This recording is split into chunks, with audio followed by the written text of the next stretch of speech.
Pavilion 13 was initially built in 1967.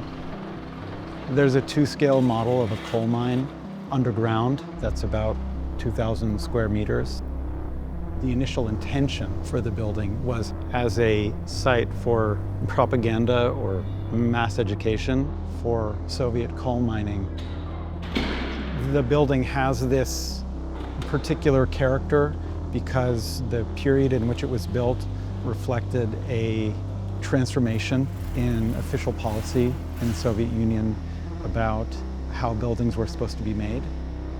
There was a major shift in the so-called thaw era to functionalism, rationalized form, all of the things that we associate with a certain kind of modernism. So it seemed to me that there was a kind of critique built into the structure of the building. And so it's maybe haunted, not by a specter, but by a particular structure of experience that's gone.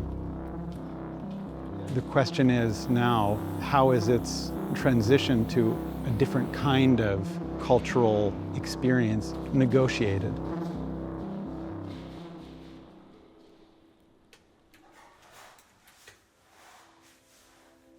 Shubin is the name of a mythical character, a sort of myth of the mining culture of Donbass. Shubin is an ambiguous figure.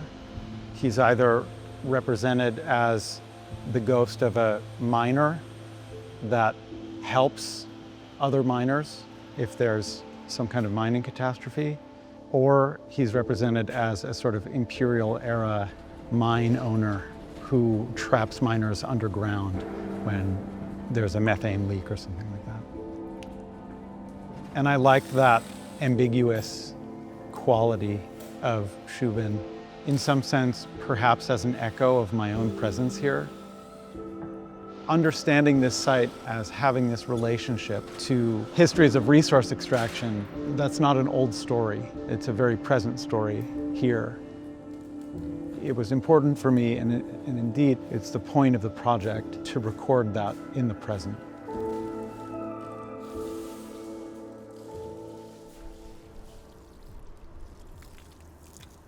The two large chunks of anthracite coal that sit outside of the pavilion have been cast and reproduced in chalk from the Luhansk region. And the iron structure that they sit on have been reproduced in steel.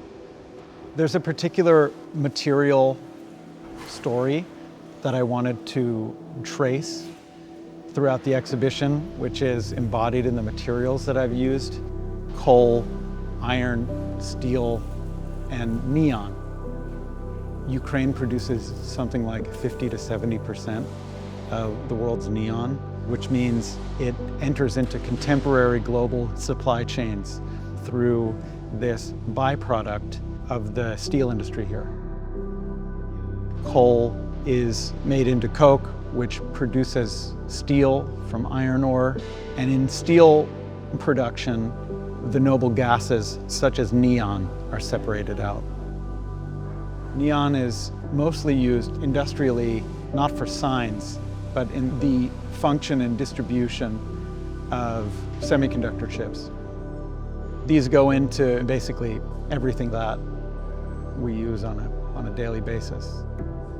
These materials, they flow through global supply chains. They move people, pictures, planes, missiles, as well as the drones that fly in and through Ukraine. And there's something about the afterlife of this building as a showcase for the coal mining industry that seems available to speaking about this.